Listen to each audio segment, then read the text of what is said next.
ปล่อยเอียนติ้งลี่ปล่อยเอียนสิ่งบอดี้นี้ไปน้ำเอียนซะ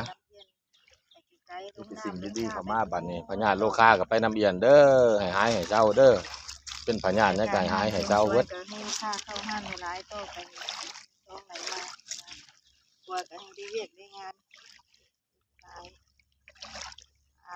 ปล่อยเอียนเด้อจอมโตอ้าวเก็บซุก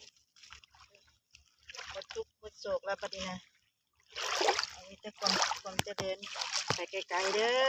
อจุ่มลงเลยจุ่มน้ำจุ่มกูลงน้ำจุ่มกูลงน้ำจุ่มกูลงน้ำกับปากกูอย่างนี้นะไปนั่นไม่น้ำใหญ่เด้อไปบ้านนี้ไปปัญญาโลคาให้ไปในหันเด้อแต่นี่ต่อไปมีแต่โศกแต่ลาบเสริมสวยกันให้ลูกค้าเลยล่ะวันนี้นะไปไปออกไปบ้านนี้ไปบ่ได้ไปไกล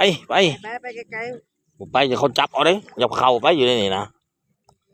ไปบ้านนี้ไป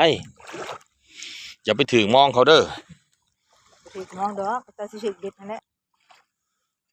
ไปหายถูกหายโศกหายพญาโลคาแล้วบัดนี้ปลดปล่อยเบิ้ลแล้วสิ่งบดีมื้อนี้ติงลี่ปล่อยเอียนเด้อโมเมนตะปล่อยเด้อไปนี่ยังบ่ไปอยู่ซีเล็กเอียนนี่มื้ออื่นนี่ไปออกไปยังเข้ามาอยู่